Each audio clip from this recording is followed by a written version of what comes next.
can get mad every time that Artur Shilovs can't stop anybody in a shootout. You can get mad even when the kid, Sergei Murashov, gets beaten on an unscreened longer-range wrist shot in overtime. You can get mad at all 5 of the events to date that have gone past regulation, all of which have resulted in losses. But don't go looking at the symptoms when there's an actual cause. Good morning to you. Good Monday morning. I'm Dejan Kovacevic of DK Pittsburgh Sports. This is Daily Shot of Penguins. It comes your way bright and early every weekday. If you're into football and or baseball, I also offer daily shots of Steelers and Pirates in the same place that you found this. Penguins didn't exactly return home with a bang from Sweden, getting crushed by the Wild 5-0 and then losing in overtime to the Kraken Saturday. They're 10-6-5 right now, and if you flip even a couple of those extra sessions, I mean, it's a really big deal. You'd be right up there for best team in the conference. But they didn't. And it didn't take much to detect after the Seattle game that it's starting to wear on them. This was Dan Muse. Our game was better, but we just came out of this weekend here with 1 out of 4 points, and that's not good enough. And so, was our process better? It was, but we need to get points. We had an opportunity to, and so it's a fine line. Like those little details, the little things that can make a difference here. You know, finding a way to get another opportunity, finding a way to take away one of theirs. And so, I'm not going to sit here and say that that's good enough. It's not. We're past that. We need points right now. And we have a weekend here where the game was no good yesterday. It was much better today, but if you go through this month, it's been too many games here where it said there's positives to take from. So I liked our game more. I thought we did a lot of things that we need to do on a consistent basis. I think we did a lot of things that are going to lead to success. But 1 out of 4 points on the weekend is not good enough.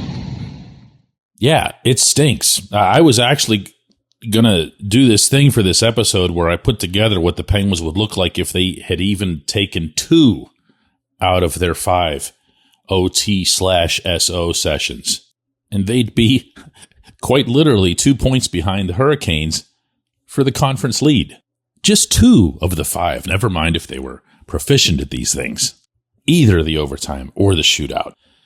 But I really feel like, to an extent, talking about the overtime and the shootout is a little bit of a distraction from a little bit of a bigger concern, and that's that they're not getting any secondary scoring anymore. You look at this game, first off, throw the one against Minnesota out. They were just terrible from front to finish. This game against Seattle has become the template of late. It's become Sidney Crosby scores, Evgeny Malkin scores, nobody else scores, low-scoring game, tied through regulation, and you know the rest. Now, they're not in the business of using injuries as an excuse. I have no reason that I can't talk about it. This team sorely misses Rickard Rakell. And don't forget about Justin Brazeau. Rakell had 3 goals and 5 assists through the 9 games before he got hurt.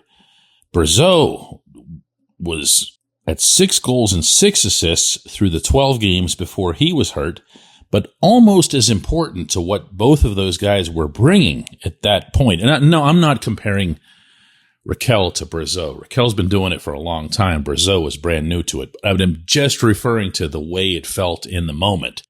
You had not only 2 scoring lines, you also had guys spilling downward a bit on the depth chart, so you were getting goals from other people on occasion. In fact, if you'll recall, it had become somewhat common.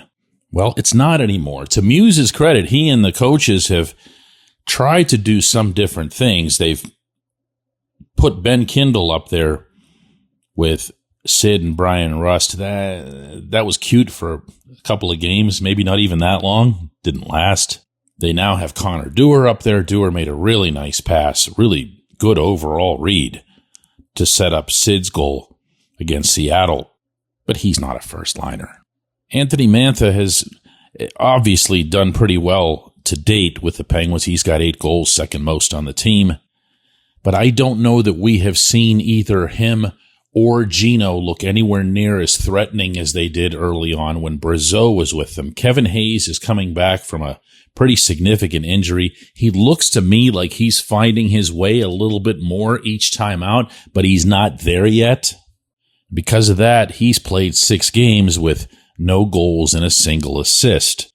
Now, what can be done about this? Okay, well, we can wave a magic wand, and Raquel and Brazeau and everybody else will be just fine in time for the Wednesday game against the Sabres, except that that's not going to happen.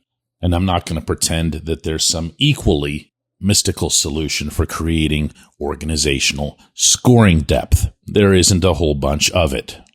The best candidate to bring up from Wilkes-Barre Scranton would be Rutger McGroarty, except that he's coming off of a really long-term injury, and I don't have to read between the lines and listening to the Penguins talk about him to know that they're not ready to just snap a finger and have him pop up in Pittsburgh. Scored a gorgeous shorthanded goal, by the way, the other night against Providence. The only goal of the game. I mean this when I say go find it. It's beautiful. But here's what I do have, and it's not much. It's Band-Aid material. But hey, why not try a Band-Aid before you need the tourniquet? There are too many similar fringe players on this roster, meaning especially up front, players who don't score, but who also don't necessarily defend all that well. I can deal, for example, with a Joona Koppanen because his reviews that he's getting from the coaching staff about his defensive work, in particular his penalty killing, have far outweighed, according to them, and I trust them, they have access to way more information and video than we do, the 7 games of 0 goals and 1 assist that's been gotten from Koppanen. But what does Tommy Novak add? I know they use him in all situations, so it makes it look as if he's contributing in some form just because his number's called. He doesn't actually do anything. Unless you count being nifty in tight quarters, and I really don't. He's logged all 21 games this season, 2 goals and 5 assists. That is not production that you can carry. Again, unless you're talking about some kind of real defensive hotshot. And he's not that. There's no benefit to his being here, certainly not ahead of anyone, and I mean anyone, who'd be capable of contributing offensively from the AHL. Now, it can't be McGroarty, can't be Ville Koivunen either, although his status was at the NHL level when he was hurt. Why not Tristan Brose? Tristan Brose has the same production that the Penguins were getting out of Sam Poulin when Sam was called up. You saw some of the scoring he was able to do in the preseason. He had a strong training camp. He oozes both character and energy.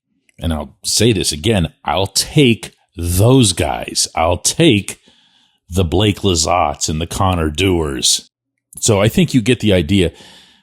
To put this another way, Kyle Dubas put Phil Tomasino on waivers. And he did so, I don't have to guess at this, because Tomasino was doing this that I'm describing. He couldn't score. He wasn't doing a whole lot else. Right now, the priority is scoring more goals, and don't even get me started on defense scoring. When we come back, J1Q.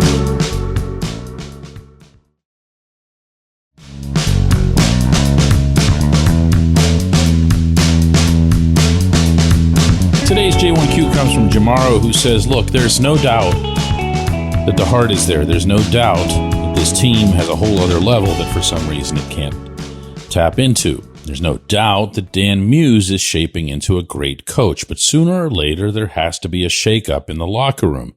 It's easy to tell that this team needs to play 60 full minutes and learn how to finish. Yes, we have some good players on the IR, but then it's time to see what the Wilkes-Barre players can do. Having some of them earn their chance. You know, I agree with some of this. I guess the part that makes me a little cringy is this idea that they just need to concentrate and focus and they'll be fine. No, they need to score goals. This team, when it was 8-2-2 and riding high atop the league and everything, was also leading the league in scoring, not just because of the power play.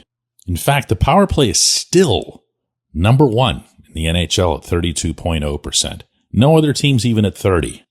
What's missing is what I brought up in the opening segment. You're just plain old not getting enough goals. In the past 6 games, Penguins have 10 total goals. 8 of those at even strength, 1 into an open net. That's 7 goals, essentially, plain old regular goals over 6 games. That's not going to win you much. It's just not. So you used the word shakeup, which again, I don't get into your mind here, but that reference is almost always doing things for intangible purposes, like when Jim Rutherford traded Carl Hagelin and famously stated that it was to shake up the room, a room full of champions. That to me isn't it. I think what you have to do is make sure you're weeding out passengers. You're never allowing this roster to get comfortable carrying guys who are doing nothing. That's where I go back to training camp and the preseason and even the start of the regular season. When I would comment, I would go out of my way actually to comment whenever a player was demoted or removed on a pretty short leash due to a lack of production. That needs to persist through the season. That's on the GM. And to an extent, it's on the coach, who the coach plays for a given game. But that's really on the GM. That tension that Kyle Dubas himself said that he wanted to create, that sense of constant competition for jobs that he said he wanted to instill into the culture of this team this season, you can't put that on pause just because some other things went well. Otherwise, you end up with a whole roster of Danton Heinen, which is, and you know what I'm saying here without even taking a cheap shot here, he'll just vanish for 20 games at a time. You won't even know he's on your team. Well, the real Heinen is here, and he's doing that. So this thing isn't happening. I appreciate the question. I appreciate everybody listening to Daily Shot of Penguins. We'll be back with another one of these tomorrow.